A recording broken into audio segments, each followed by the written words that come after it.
Hello friends, ಇವತ್ತು ನಮ್ಮ kitchen ಚಾನಲಲ್ಲಿ ಒಂದು ಪುದೀನ ಚಟ್ನಿನ ಯಾವ ರೀತಿ ಮಾಡ್ಬೋದು ಅಂತ ನೋಡೋಣ. ಇಲ್ಲಿ 1/4 ಟೇಬಲ್ ಸ್ಪೂನ್ ಕಡಲೆಬೇಳೆ, 1/4 ಟೇಬಲ್ ಸ್ಪೂನ್ ಉದ್ದಿನಬೇಳೆನ ಒಂದು ಸ್ವಲ್ಪ ಎಣ್ಣೆ ಹಾಕಿ ನಾನು ಫ್ರೈ ಮಾಡ್ಕೊತಿದ್ದೇನೆ.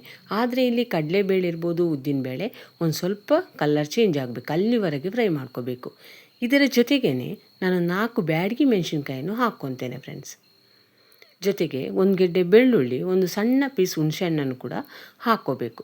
ಫ್ರೆಂಡ್ಸ್, ಯಾರಾದರೂ ನಮ್ಮ ಕಿಚನ್ ಚಾನಲನ್ನು ಹೊಸದಾಗಿ ನೋಡಿದರೆ ಈ ಚಾನಲನ್ನು ಸಬ್ಸ್ಕ್ರೈಬ್ ಮಾಡ್ಕೊಳ್ಳಿ. ಬೆಲ್ ಐಕಾನ್ ಆಲ್ ಸೆಟ್ ಮಾಡಿದರೆ ನಾನು ಮಾಡೋ ವಿಡಿಯೋ ನಿಮಗೆ ನೋಟಿಫಿಕೇಷನಲ್ಲಿ ಬಂದುಬಿಡುತ್ತೆ ಫ್ರೆಂಡ್ಸ್.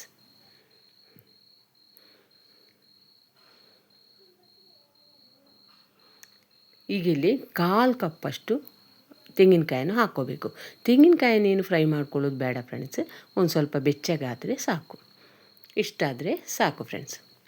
ಈಗ ಇಲ್ಲಿ ಒಂದು ಮುಷ್ಟಿಯಷ್ಟು ಪುದೀನ ಸೊಪ್ಪು ತಗೊಂಡು ಅದನ್ನು ಚೆನ್ನಾಗಿ ತೊಳೆದು ಡ್ರೈ ಆಗಿ ನಾನು ಅದನ್ನು ಎಣ್ಣೆ ಒಂದು ಸ್ವಲ್ಪ ಫ್ರೈ ಮಾಡ್ಕೊತೀನಿ. ಎಣ್ಣೆಯನ್ನು ಹಾಕ್ಕೊಂಡಿಲ್ಲ ಫ್ರೆಂಡ್ಸ್, ಇಲ್ಲಾಂದರೆ ಅದೊಂದು ಸ್ವಲ್ಪ ಹಸಿ ಸ್ಮೆಲ್ ಬಂದುಬಿಡುತ್ತೆ. ಅದಕ್ಕೋಸ್ಕರ ಒಂದು ಸ್ವಲ್ಪ ಪುದೀನ ಸೊಪ್ಪನ್ನು ಬಾಡಿಸ್ಕೋಬೇಕು.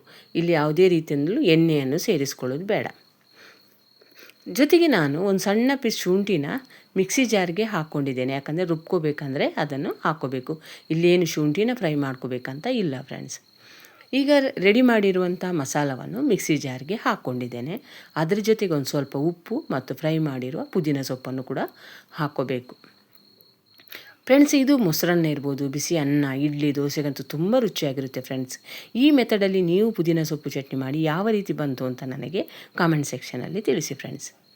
ಈಗ ಇದನ್ನು ಒಂದು ಸಲ ತರಿಯಾಗಿ ರುಬ್ಕೋಬೇಕು.